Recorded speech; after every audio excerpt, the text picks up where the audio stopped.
Hello and welcome to today's video on how to do keyword research. Find out exactly how agencies like us conduct keyword research.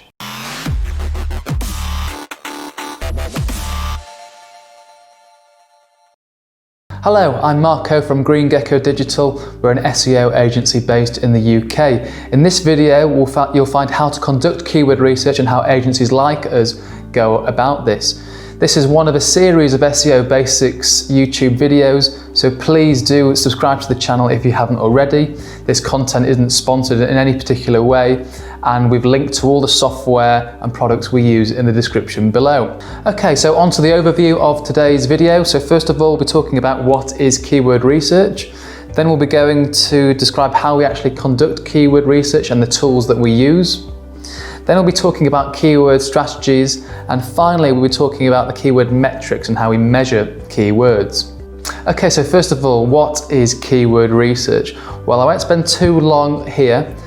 For those of you that don't know what a keyword is, you'll see that I'm typing in a keyword into Google and then selecting on one of the results.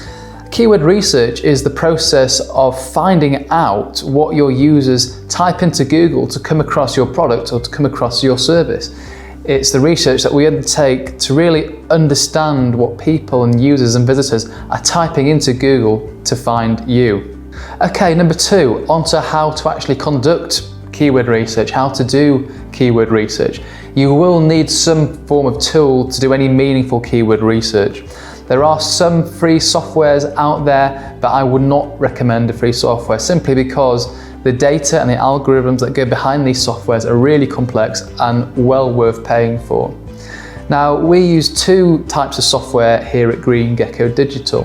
The first is SEMrush, which is really good and have their own unique keyword research tool, and again we've linked to that into the description. We also use Ahrefs. Again, Ahrefs have a keyword explorer which will allow you to conduct keyword research.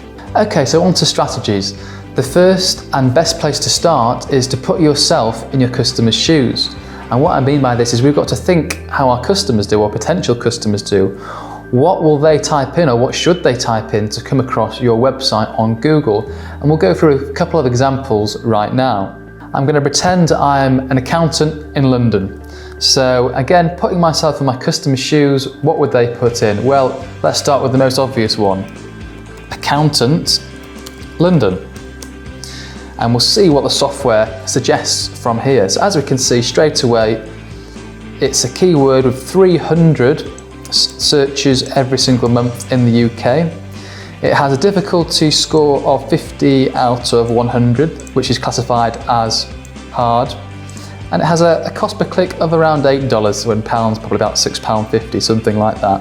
Now from here, and again it depends on which software you use, but they all have relatively similar areas, we can actually further break down this keyword. So first of all, if we go on phrase match, we'll be able to see all the other keywords that encompass this phrase, and it will allow us to expand our keyword shortlist. So as you can see here, management accountant London or small business accountant London could be keywords that you want to rank your website for, and you can add these keywords to your shortlist. So putting yourself in your customer's shoes is a really great way to start off and generate further ideas from that point. Now, again, the software will also suggest other keywords that are related to the one you've already popped in. So for example, if I click on search suggestions here, it's finding all of the keywords that are similar to accountant London. And again, one's popped up accounting services London, this first one number here. Again, the second one, accountant North London. So if you operate or could service North London, you may want to consider adding that to your shortlist. So you can see it's a great starting point to further build out that shortlist of keywords. And the aim of the game here is to build out a really nice short list of keywords. Once we've got that keyword shortlist, we can then condense it and focus on certain elements. This is the best way I like to start keyword research and to really expand the shortlist before I get onto the more complex strategies. Now, the second strategy that we're talking about today is competitor analysis. And this is a really great and amazing strategy. And essentially what the software allows us to do is to have a look at our competitor websites and the software will break down every single keyword they're ranking for. So then we can download this list, we can go through each keyword and say, well, do we want to add this to our shortlist? And obviously at the end of this exercise, if you repeat this over maybe 3 to 10 competitors, you'll have a really nice extensive list of keywords to choose from. I'll show you how to do this briefly using one of the softwares. So if we go to Site Explorer here and type in our competitor's website and click the search button, it'll allow us to see all the organic keywords that your competitor ranks for. Now, I'm not going to do this now, but obviously when you get such software, you'll be able to do this and simply just add those keywords to your shortlist. Now, there are many other different strategies when it comes to keyword research, and these are only 2 strategies that I'm sharing with you today, but these are 2 of the most effective and easiest keyword research strategies. Putting yourself in your customer's shoes is quite a simple exercise and can even be done in conjunction with market research. And again, the competitors analysis, well, it's a few clicks of a button using the software. So these 2 areas can be done very quickly and will allow you to generate a nice large list of keywords to choose from. Before we go on to the last and most important area of keyword research, that is the keyword metrics, would you like a free SEO audit? If so, please subscribe to the channel, go to the description, click on the link to book your free SEO audit with me. Okay, on to keyword metrics, and there's 4 areas we're going to talk about here. Firstly, we're going to talk about search intent, and this is the most important by far. Search intent is a really interesting and crucial concept to understand in SEO.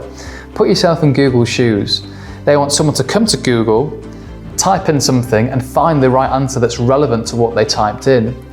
So therefore, it's really important that your website is matching the search intent for those keywords. And I'll give a really easy example to explain it.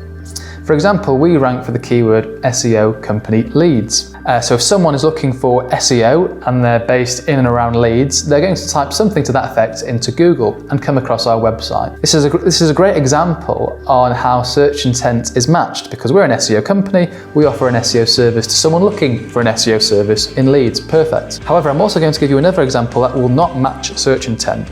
So for us as an SEO and web company, ranking for any graphic design, that will not match search intent, because if we get people coming to our website for graphic design keywords, people will not actually find what they're looking for on our website because we don't do any graphic design. Therefore, it's really important to only rank and make an effort in ranking for keywords for those that are core to your business, your core services, your core products, ones that match search intent. And this way, people going to Google keep going back to Google because their search intent is matched every single time they use the search engine.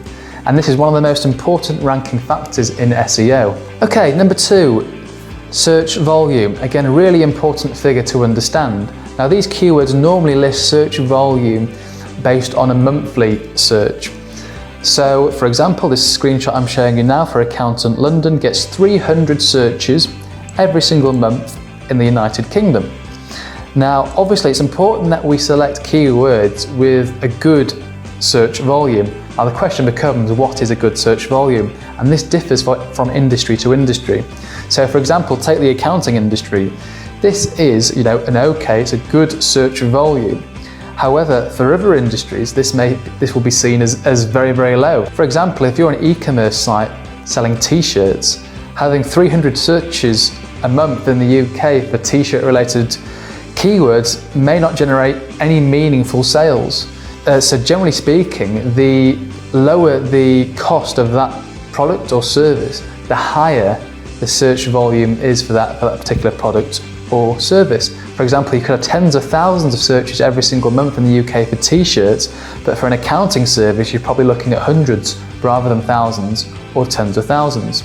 Obviously, it's really important not to rank for keywords that have no search volume, and I see this happening all the time, unfortunately. For those that don't know how to conduct keyword research, they find keywords that they think are great, but have 0 searches every single month. Yes, they rank number 1 for that keyword, but no one is typing in that keyword and therefore visiting their website. So it's really important to rank for keywords that actually are going to drive traffic to your website. So the third and crucial metric to understand is keyword difficulty. And this is so important that you take this into consideration. Now, keyword difficulty Again, if we use Accountant London as an example, we can see the software gives us a score of 50 out of 100, and they deem this as a hard keyword to rank for. Now, keyword difficulty, again, it depends on how competitive that keyword is. So for example, for this particular keyword, there are probably hundreds of companies, hundreds of websites trying to rank for this keyword, and therefore it's deemed difficult. Now, the question is, can I or should I rank for this keyword? Well, it's a really interesting question, and it depends on your website. So you need to look at yourself in the mirror and ask some difficult questions about your website. First of all, how old is your website? If your website is well referenced and your business has been going, say, 10 plus years, then you may naturally, just by doing the right things and being in existence for 10 years, actually have a website that's half decent. It could be seen as authoritative within your industry just by doing the right things. In which case, you could choose the decision to actually rank for a hard keyword. However, on the other side, if you're a brand new website, you've only been around a couple of months, and you're trying to rank for a keyword like this, well, it's going to be extremely difficult because you will not have a website or a domain that's seen in an authoritative manner. Now, one way you can review your website is to, again, put your website into Site Explorer using Ahrefs or SEMrush, and it will bring up your domain rating. Now, your domain rating is a score between 0 and 100, and it tells you how authoritative your website and domain is. You can use this figure to determine, well, can I rank for these harder keywords over here? Or in fact, do I need to start off with the easier keywords that are slightly less competitive and get those quicker wins? So you've got to ask yourself the hard question, where is my website? Is it a well-referenced website with lots of great backlinks and a high domain rating? Or is it a new website, a low domain rating, and we need to start off easy? Or are you somewhere in the middle? Okay, lastly, another figure that I like to have a look at, A, for a bit of the sense check, and B, also to assess the commercial intent of the keyword, is the cost per click. And again, using our example here, accountant leads, you see the cost per click is $8, so call it around £6.50. Now, the cost per click is what you'd have to pay to bid on this keyword using Google pay-per-click. And again, I like to use this as a sense check, A, to make sure the keyword's got commercial intent, but B, also as a measure of how much commercial intent does this keyword have. The fact that other websites are willing to pay $8 per click tells me there's a really good amount of commercial intent for this keyword, and it would be a keyword worth targeting that would actually generate some meaningful business. Again, you've always got to come back to step 3 and look at difficulty and assess your website, and is this keyword the right fit for your website? Maybe yes, maybe no. Okay, so to summarize, we've spoken about what is keyword research, how we go about doing it, and the tools required. We've also given you 2 strategies that we use here at Green Gecko Digital, and we reviewed 4 keyword metrics that we use to assess the feasibility of our keywords. I hope you found value from this video, and if you haven't already, please subscribe for further actionable SEO tips. I'm going to leave you with an SEO joke. Why do SEOs love the farmer's market? Because there's loads of organic content. Thank you very much for listening, and see you in the next video.